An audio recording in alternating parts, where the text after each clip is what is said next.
Good morning to all of you my dear student. आज आपको chapter number 7 का part 4 पढ़ना है। तो पिछले वीडियो में आपको हम बताए थे क्वेश्चन नंबर 1 to 4 तक, और आज बताएंगे आपको जो आगे है। ठीक है, तो क्वेश्चन नंबर 5 है, आकृति में डी पैरेलल ओ क्यू है, डी ई। ठीक है, डी यहाँ है और ई यहाँ है, तो डी ई पैरेलल किसके है, ओ क्यू के, और डी एफ पैरेलल है ओ आर के। ठीक है, तो सिद्ध क्या करना है कि ई एफ जो है वो पैरेलल क्यू आर है, ये जो ई एफ है वो क्यू आर के पैरेलल, ये आपको प्रूव करना है। तो देखिए दिया क्या है, दी गई आकृति में D E parallel O Q है, D E parallel O Q है और D F parallel O R है। फिर देखिए सिद्ध क्या करना है कि E F parallel Q R, E F parallel Q R, ये प्रूफ करना है। ठीक है, तो देखिए प्रूफ में आप एक बार ले लीजिए त्रिभुज पी ओ क्यू में। ठीक है, पी ओ क्यू में चूंकि देखिए जो डी ई है वो पैरेलल है ओ क्यू के। ठीक है, जब ये इसके पैरेलल है तो हो क्या जाएगा थेल्स थ्योरम से, P E upon E Q equal to P D upon D O. ठीक है, ये क्वेश्चन नंबर 1 हो गया। मतलब कि ये P E upon E Q equal to P D upon O D या डी। हाँ, फिर देखिए त्रिभुज किसमें, साइड वाले में, पी ओ आर में।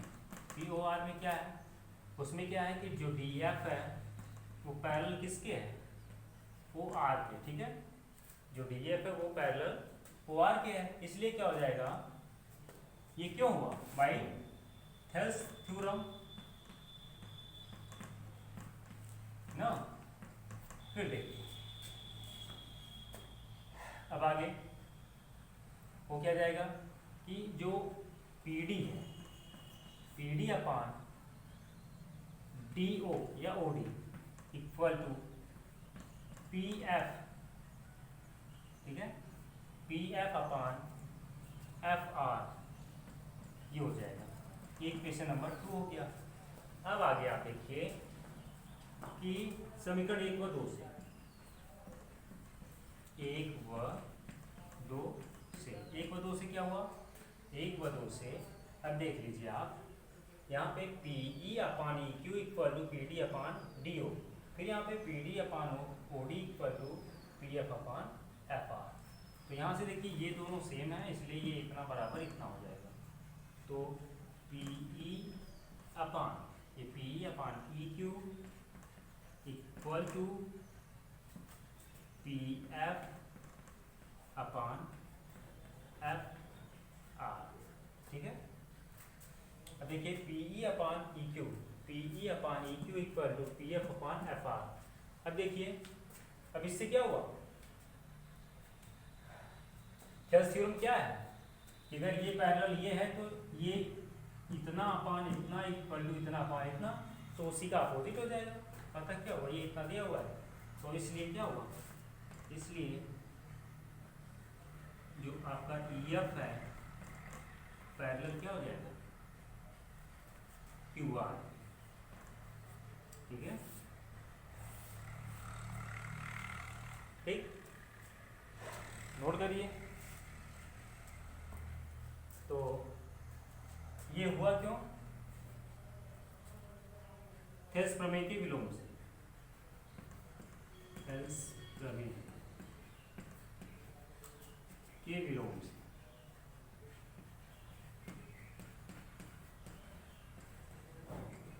ठीक, हो गया, या आधारभूत समानुपातिकता प्रमेय के विलोम से, थेल्स थ्योरम को आधारभूत समानुपातिकता प्रमेय कहते हैं। ठीक है, नोट करिए इसको, आगे देखते हैं।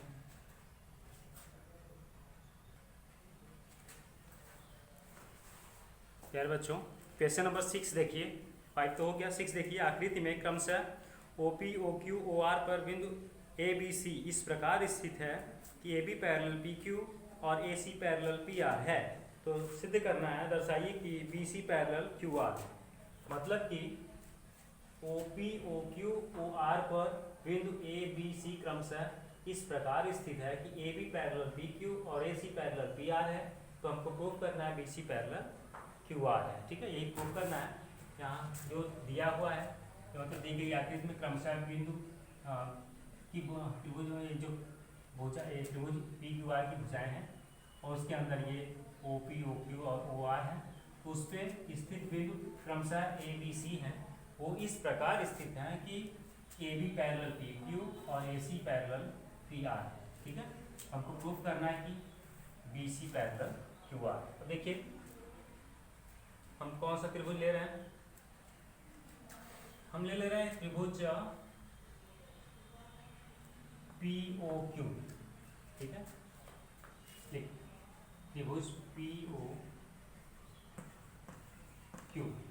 ठीक है, त्रिभुज POQ में दिया क्या है कि AB जो है वो पैरेलल है PQ। ठीक है, ये दिया है तो इसलिए क्या होगा, इसलिए हो जाएगा कि OA अपान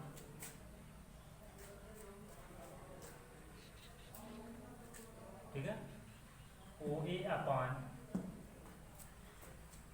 AP। ठीक है,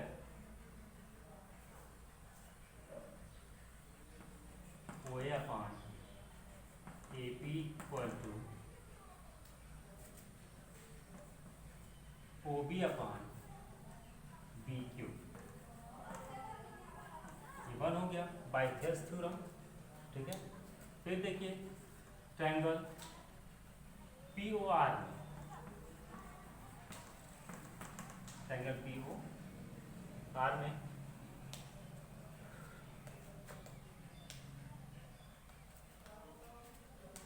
क्या हुआ है कि AC जो है वो पैरेलल किसके है, PR के। देखिए AC पैरेलल PR के। अब देखिए क्या हो जाएगा कि AC पैरेलल PR है तो OA upon AP equal to OC upon CR या RC। ठीक है, ये हो गया आपका, इसको आप इक्वेशन नंबर 2 मान लीजिए। तो फ्रॉम इक्वेशन 1 एंड 2, ठीक है, समीकरण 1 व 2 से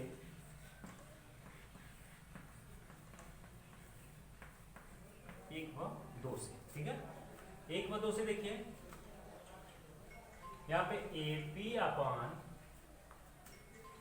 OA upon AP equal to OB upon BQ। फिर यहाँ पे इक्वेशन नंबर 1 है और OA upon AP equal to OC upon C।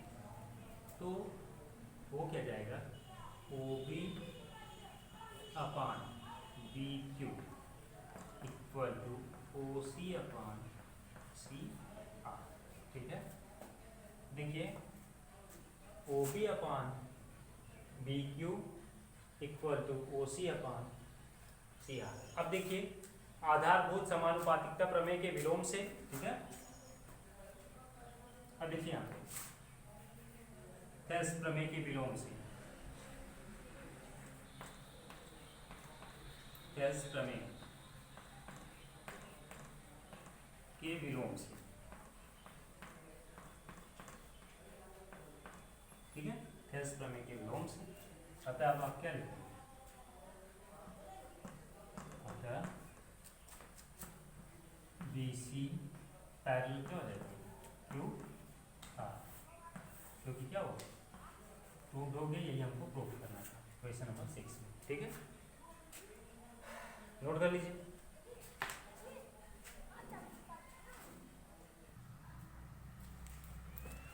प्यारे बच्चों, क्वेश्चन नंबर 7 है, कह रहा है कि आधारभूत समानुपातिकता प्रमेय से का प्रयोग करते हुए सिद्ध कीजिए कि एक त्रिभुज की एक भुजा के मध्य बिंदु से होकर दूसरी भुजा के समांतर खींची गई रेखा तीसरी भुजा को समद्विभाजित करती है। ये देखिए 9 में हम प्रूफ क्लियर कर चुके होंगे। देखिए कह रहा है कि AB का मध्य बिंदु D है, हम मान रहे हैं ये त्रिभुज ABC है ठीक है। कह रहा है कि एक कोई त्रिभुज है, उसके एक भुजा के मध्य बिंदु से जो एक रेखा खींची जा रही है, जो दूसरी रेखा को दूसरी भुजा को किसी बिंदु पर प्रतिच्छेद करती है, और वो जो रेखा खींची जाती है वो तीसरी भुजा के समांतर है। तो देखिए, मतलब ए बी का मध्य बिंदु, यहाँ त्रिभुज ए बी सी हमने लिया है, उसके बाद ए बी का मध्य बिंदु डी है, उसके बाद ये जो ये बिंदु डी से एक रेखा खींची गई है जो ए सी को बिंदु ई पर काटती है, और फिर डी जो है वो पैरेलल बी सी भी है। अब सिद्ध क्या करना है कि ये जो डी है वो ए सी को समद्विभाजित करता है, मतलब कि ए इक्वल टू ई सी है। अगर ए इक्वल टू ई सी हो जा रहा है तो अतः लिख देंगे कि डी ए सी को समद्विभाजित करता है। बस ये इतना प्रूफ करना आपको। क्योंकि देखिए, क्योंकि क्या ए बी का मध्य बिंदु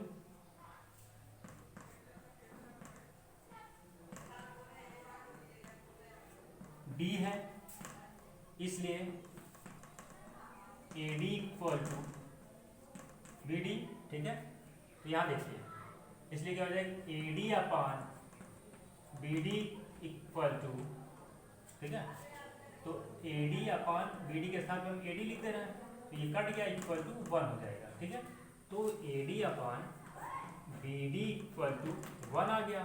ठीक है, A D upon B D equal to 1 आया। फिर देखिए, क्योंकि डी ई जो है वो पैरेलल है किसके, बी सी के। ठीक है, फिर कह रहा है कि आधारभूत समानुपातिकता प्रमेय का यूज करते हुए, ठीक है, अब यहाँ पे यूज करेंगे। अब क्या हो जाएगा, A D upon B D equal to A E upon E C. अब ये क्या हो गया, थेल्स प्रमेय। यही जिसको बोलते हैं आधारभूत समानुपातिकता प्रमेय। अब यहाँ A D upon B D हमने प्रूफ क्या किया है, A D upon B D equal to 1 है, तो यहाँ इसके स्थान पे हम पुट कर देंगे, A D upon B D के स्थान पे 1 लिख देंगे, 1 equal to A E upon E C, 1 equal to A E upon E C. अब देखिए, इसका अपान 1 करते हैं, हम क्रॉस मल्टीप्लाई करते हैं, ए इक्वल टू क्या हुआ, ए इक्वल टू ई सी। देखिए, जब ए इक्वल टू ई सी हो गया तो हम लिख सकते हैं कि ए सी का मध्य बिंदु ई है, अतः लिख देंगे कि डी जो है वो ए सी का समद्विभाजक है। अतः लिख दे रहे हैं हम कि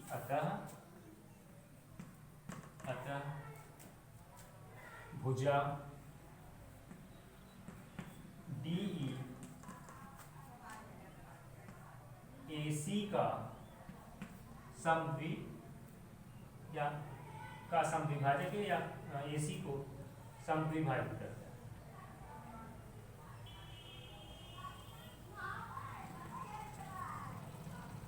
का समद्विभाजक,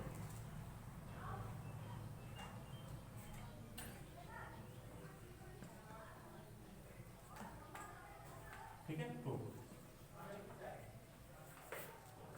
ठीक है, नोट करिए, यहाँ पे लिखे भुजा डी ए को समद्विभाजित करता है, चाहे यहाँ समद्विभाजित करता है या फिर आप लिख दीजिए का समद्विभाजक है, बात एक ही है। ठीक है, डी जो है ए सी का समद्विभाजक है, नोट करिए।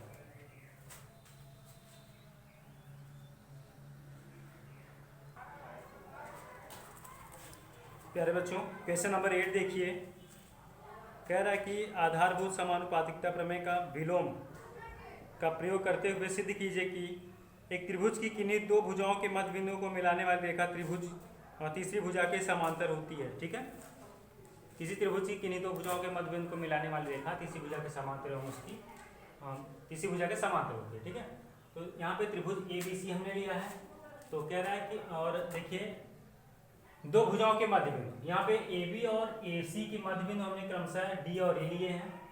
ठीक है, ए बी और ए सी के मध्य बिंदु क्रमशः डी और ए लिए हैं, तो तीसरी भुजा के समांतर जो ये रेखा है, ये रेखा तीसरी भुजा के समांतर, मतलब डी जो है वो समांतर किसके, बी सी के है। ठीक है, आइए देखते हैं।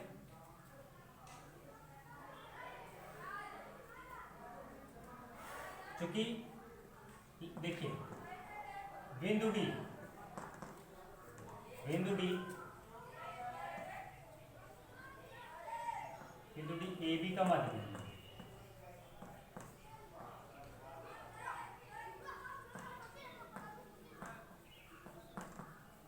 मध्य बिंदु है, इसलिए A D equal to B D. तो हम ए डी अपॉन क्या हो जाएगा, बी डी इक्वल टू 1 होगा कि नहीं होगा, यहाँ पे बी डी के स्थान पे ए डी रखते हैं, कट जाएगा, ठीक है। तो इसको 1 मान लीजिए। फिर उसके बाद क्योंकि बिंदु ई ए सी का मध्य बिंदु है,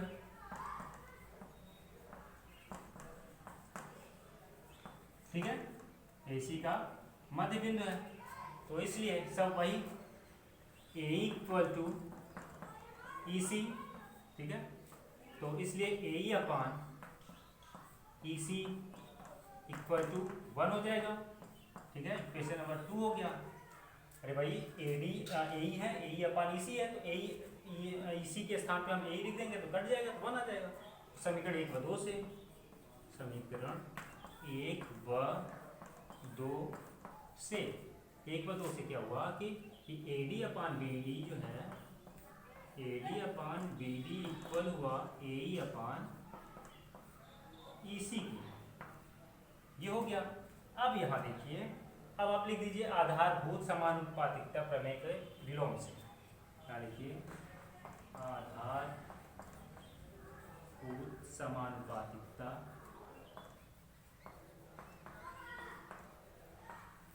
प्रमेय के विलोम से, ठीक है, विलोम से। अब क्या हो जाएगा, अतः जो डी है वो पैरेलल किसके हुआ, बी सी, ठीक है। हो गया ना, नोट कर लीजिए। यही ये वाला चीज आपको यूज करने के लिए बोला था कि अब आधारभूत समानुपातिकता प्रमेय के विलोम से, ठीक है। ये इतना A D upon B D पर ए अपान ई सी दिया हुआ है। देखिए जब D E parallel B C होता है तो थेल्स प्रमेय से A D upon B D equal to A E upon E C होता है। तो जब A D upon B D equal to A E upon E C दिया हुआ है तो इसका मतलब डी जो है पैरेलल बी सी के, बस ये इतना नोट कर लीजिए।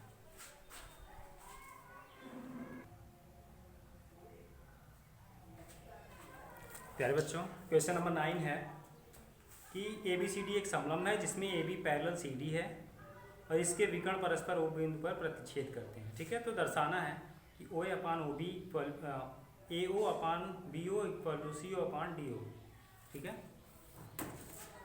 देखिए दिया गया एक समलंब चतुर्भुज ए बी सी डी में A B parallel C D है तथा इसके विकर्ण परस्पर बिंदु ओ पर प्रतिच्छेद करते हैं, ठीक है। और हमको O A O upon O B equal to C O upon D O ये प्रूफ करना है, ठीक है। आइए हम एक कॉन्स्ट्रक्शन करते हैं। कॉन्स्ट्रक्शन क्या करते हैं कि देखिए ए बी जो ए बी है वो पैरेलल सी डी है, तो हम A B parallel C D parallel, चाहे आप ये ओ ही खींच दे रहे हैं, ठीक है, ये ओ ही खींच दे रहा है। कॉन्स्ट्रक्शन में क्या लिखेंगे, A B parallel C D parallel O E खींचा, ठीक है।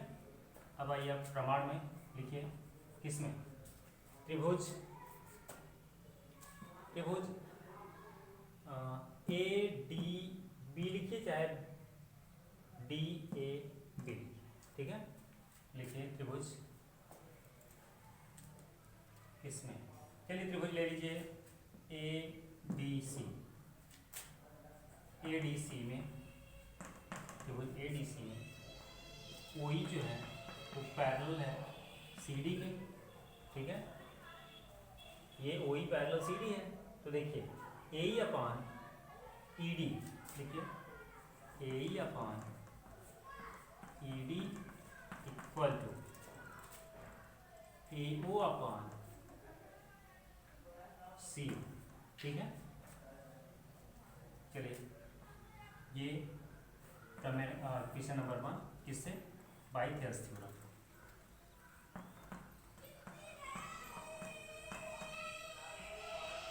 एस करना, ठीक है। अब आगे देखिए, फिर त्रिभुज किसमें, त्रिभुज अब ले लीजिए डी ए बी, त्रिभुज डी ए बी, त्रिभुज डी ए बी में तो क्या है, ओ ई पैरेलल क्या है, ए बी है, ठीक है। तो क्या हो जाएगा, D E upon A equal to D O upon B O, ठीक है। अब इसको आप देखिए, ये क्या हुआ, बाइथेल्स थ्योरम ना, एज इट इज हम लिखेंगे, ठीक है। अब इसका व्युत्क्रम ले लीजिए, या व्युत्क्रम ले लीजिए ए ई अपॉन डी, ठीक है, ए ई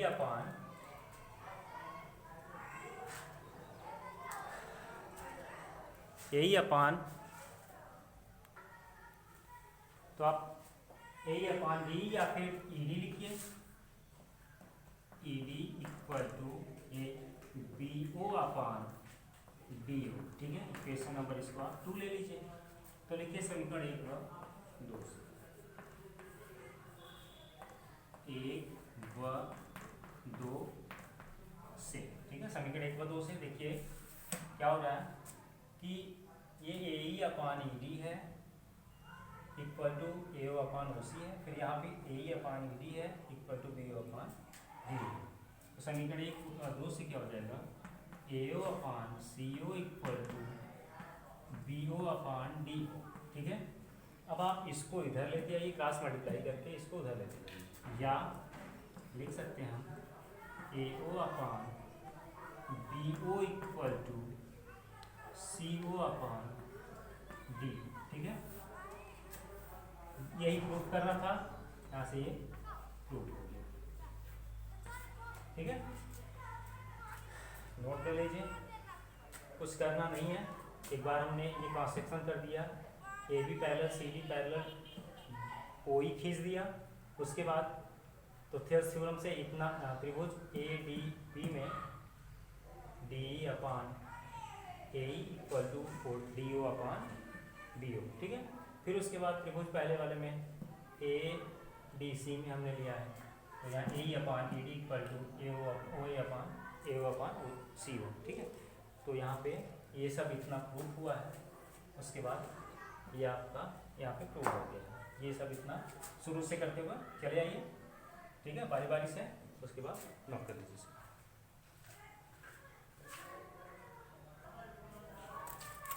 प्यारे बच्चों, क्वेश्चन नंबर 10 है, जो कि लास्ट क्वेश्चन है कि चतुर्भुज ए बी सी डी, जो देखिए 9 क्वेश्चन नंबर 9 बताएं, उसी का जस्ट अपोजिट है। देखिए, एक चतुर्भुज ए बी सी डी के विकर्ण परस्पर बिंदु ओ पर इस प्रकार प्रतिच्छेदित करते हैं कि A O upon B O equal to C O upon D O, तो दर्शाइए कि चतुर्भुज ए बी सी डी एक समलंब चतुर्भुज है। सिद्ध क्या करना है कि ए बी सी डी एक समलंब चतुर्भुज है, ठीक है। अब देखिए दिया क्या है कि चतुर्भुज ए बी सी डी के विकर्ण ए सी और बी डी परस्पर बिंदु ओ पर इस प्रकार प्रतिच्छेदित करते हैं कि करते हैं ना, प्रतिच्छेदित करते हैं कि A O upon B O equal to C O upon D O. देखिए इसी को या करके आप लिख सकते हो ए ओ अपॉन सी ओ, ठीक है, A O upon C O equal to B O upon D O, ठीक है। ये हो गया, इसको ना हो आप इक्वेशन नंबर 1 मान लीजिए, यहाँ इक्वेशन नंबर 1। अब देखिए कॉन्सेप्शन क्या करना है कि बिंदु ओ से हमने एक ए बी के पैरेलल एक रेखा खींचा जो ए डी को बिंदु ई पर काटा, ठीक है। तो यहाँ डायरेक्ट हम लिखते हैं, लिख देंगे O E parallel A B parallel E O खींचा, ठीक है, चलिए देखिए। तो अब इसमें त्रिभुज DAB में जो AB पैरेलल EO है ना, क्योंकि AB पैरेलल EO है, तो देखिए हम DE upon AE equal to DO upon BO ये लिख सकते हैं, ठीक है। तो यहां से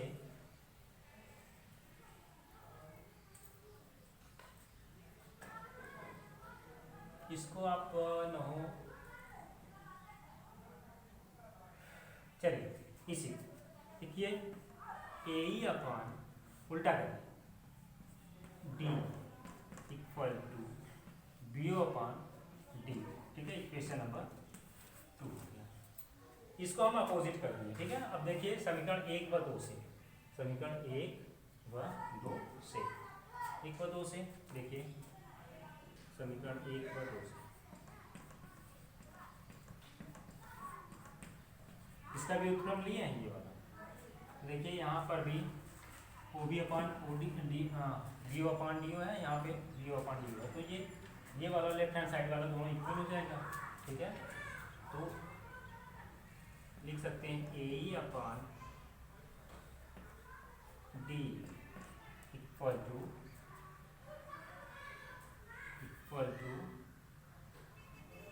AE upon D equal to AO upon CO, ठीक है, AO अपॉन CO। अब देखिए AE upon D equal to AO upon CO, ठीक है। अब यहाँ आप लिखेंगे आधारभूत समानुपातिकता प्रमेय के विलोम से, आधारभूत समानुपातिकता